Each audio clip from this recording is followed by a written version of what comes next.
This will probably be a much longer virtual video than what I normally have for you in an e-learning situation, but I had to leave unexpectedly this morning, so hopefully I will be able to explain in detail what I want you to do, so make sure that you stay with me all the way to the end, please.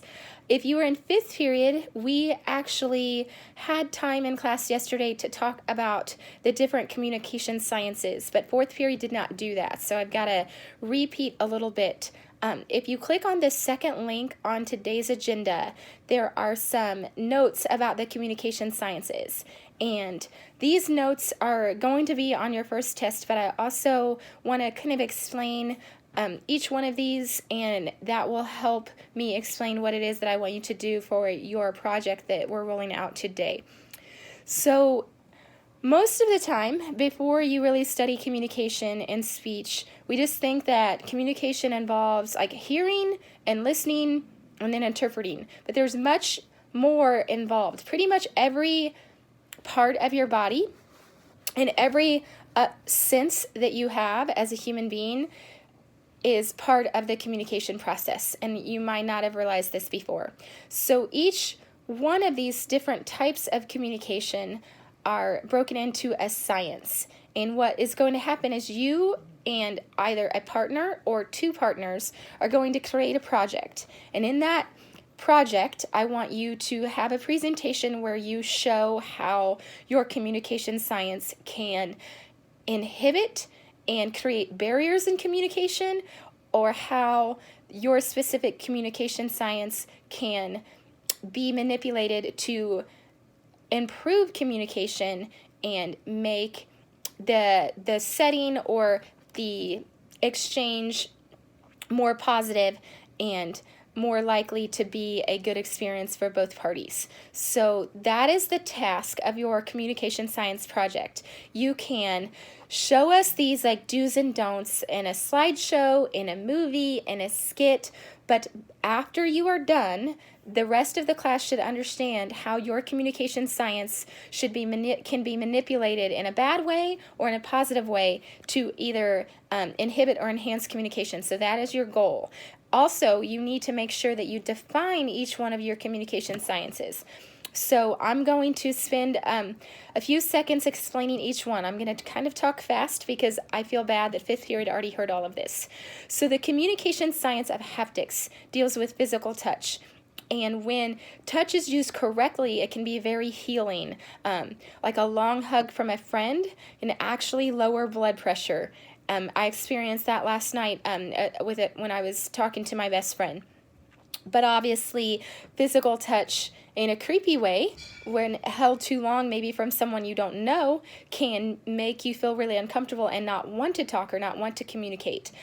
Olfactory deals with smell. There are actually certain smells that create positive emotions in your head, or obviously, if somebody has BO, you don't want to talk to them because they're gross.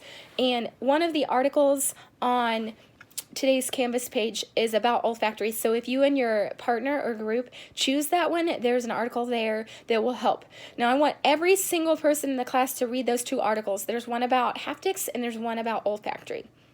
All right, so the next communication science on the list is kinesics. Now, this is one's pretty easy, like natural gesturing when done well can make communication more clear, but if somebody's really crazy and maybe it looks like they're trying to direct a band and you're focusing on that instead of the message.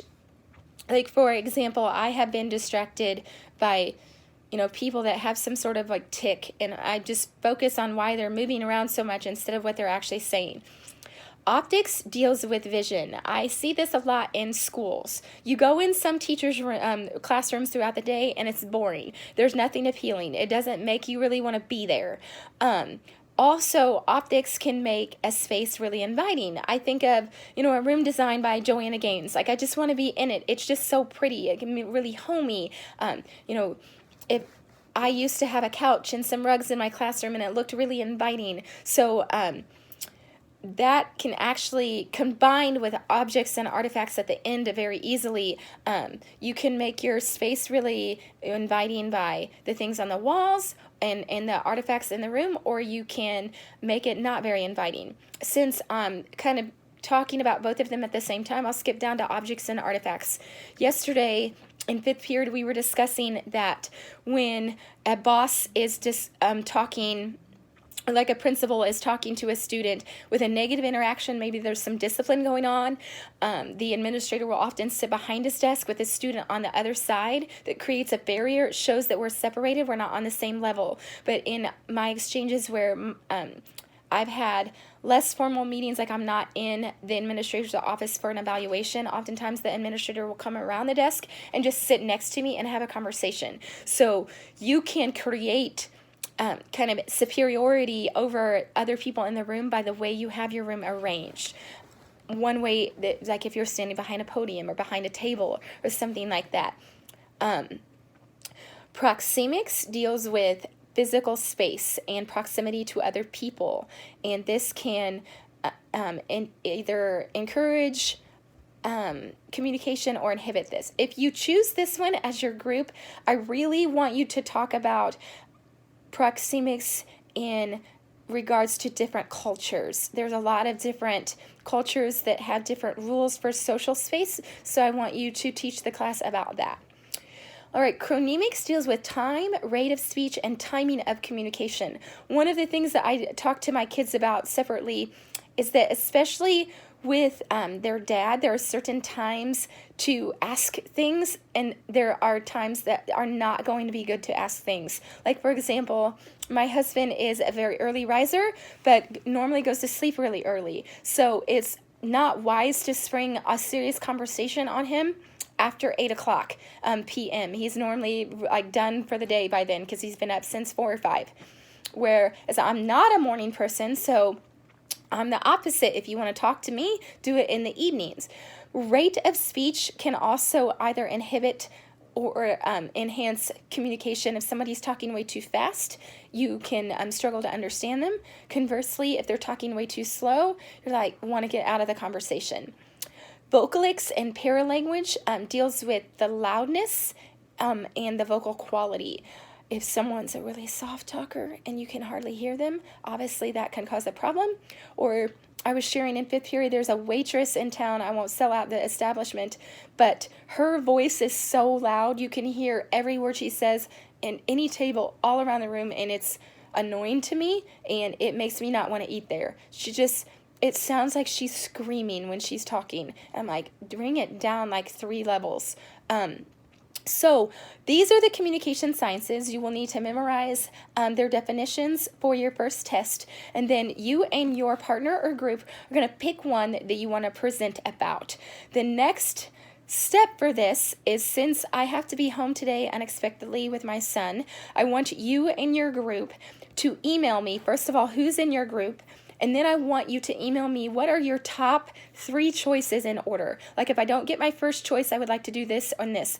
Obviously, as a class, we have to cover all of these, so you might not get your very first choice, but I'll try to do first come, first serve. So as soon as you and some partners email me what your first choices are, then I will email you back and let you know which one I want you to research. We're going to be working on this on Thursday and on Friday, and we're going to be presenting on Tuesday. You do not have class on Monday.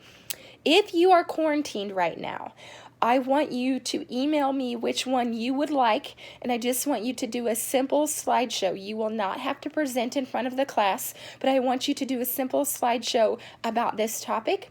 And if you are quarantined, go ahead and email me your top choice. Have a blessed day. Please email me with any questions. Bye.